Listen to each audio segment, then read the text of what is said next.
उस मुद्दे पे बात करना चाहती हूं जिसकी बात करते करते कभी कभी रूह कांप जाती है, कभी कभी गला रूंध जाता है। लेकिन अखबार उठाओ और बिहार से रक्त रंजन की तस्वीर ना आए, यह हो नहीं सकता है। 2025 का यह वर्ष है। आजादी के 7 दशकों से ज्यादा बीत चुके हैं और आज भी दिन दहाड़े हत्याओं का सिलसिला बिहार में जारी है। असलियत यह है कि बिहार की हत्याओं से यह देश दहला हुआ है। और बिहार में न सिर्फ कारोबारियों की, जिस पर अभी मैं विस्तृत चर्चा करूंगी, लेकिन जो महिलाओं के साथ हो रहा है। मैं बोल नहीं सकती हूं कि जब मैंने मुजफ्फरपुर की उस खबर का पढ़ा जहां पर 20 चाकू एक बेटी को मारे गए और वो 8 घंटे तक अस्पताल के बाहर पटना में इंतजार करती रही इलाज का और उसने दम तोड़ दिया, क्या बीती होगी इस देश की आधी आबादी पर। क्या यह देश महिलाओं का नहीं है? क्या यह देश आपकी बेटियों का, आपकी बहनों का, आपके घर की महिलाओं का नहीं है? क्या यह प्रदेश सिर्फ और सिर्फ गुंडा राज में आगे रहेगा?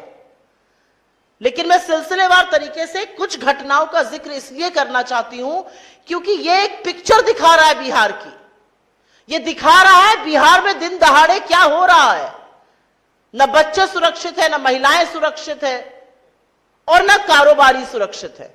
हम इस मंच से कई बार बेरोजगारी पर, पलायन पर आवाज उठा चुके हैं। कौन करेगा आखिर निवेश? जो नौकरी बनाने वाले लोग हैं, जो धंधा पानी करने वाले लोग हैं, अगर उन कारोबारियों को चुन चुन के मारा जाएगा और सरकार हाथ पर हाथ धरे बैठी रहेगी और दिन दहाड़े बिहार में रक्त रंजन होगा, लहूलुहान होंगी यहां की सड़कें, तो कौन आकर करेगा निवेश बिहार में? कल की खबर, बालू के कारोबारी रमाकांत यादव जी, उनके घर पर उनकी गोली मारकर हत्या कर दी गई। इसके पहले उनकी भाई की हत्या कर दी गई थी। गोपाल खेमका जी, इस केस ने दुनिया भर में यह तस्वीर पहुंचाई है कि बिहार में कानून व्यवस्था पूरी तरह से दम तोड़ चुकी है। मगध अस्पताल के मालिक, जिस तरह से उनकी गोली मारकर हत्या हुई और उससे पहले उनके बेटे की हुई थी।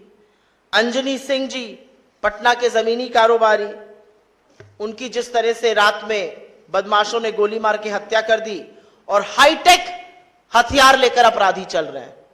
कोई चेक करने वाला नहीं है बिहार में। कहां से आ रहे हैं अपराध? कौन सप्लाई कर रहा है? बिहार के हर व्यक्ति को लाइन में लगा दिया है। अपना प्रमाण पत्र दिखाओ, अपनी पहचान दिखाओ, अपनी नागरिकता सिद्ध करो। लेकिन अपराधी बेधड़क है, अपराधी बेखौफ है। अपराधियों के पास हथियार कहां से आ रहे हैं यह पता ही नहीं है। रजी अहमद उर्फ नन्नू मियां, मालेगांव के रहने वाले जमीन कारोबारी, उनकी हत्या। विनय गुप्ता जी, किराना व्यवसायी, नवगछिया बाजार में उनकी गोली मारकर हत्या। रमेश चंद्रा जी, मार्च में मुजफ्फरपुर में मिट्टी के कारोबारी, उनकी गोली मारकर हत्या कर दी गई। संजय अग्रवाल जी, नामी ज्वेलर थे, उनकी दर्दनाक मौत हुई क्योंकि गोलियों से उनको भून दिया गया था।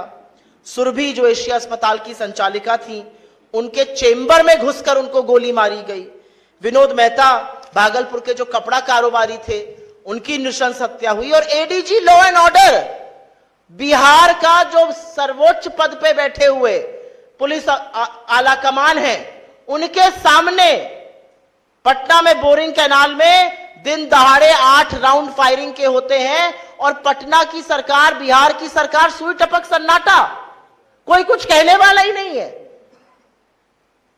इस तरह से अपराध है, इस तरह से रक्त रंजन है, इस तरह से लहू बहाया जा रहा है, कोई कहने वाला नहीं है।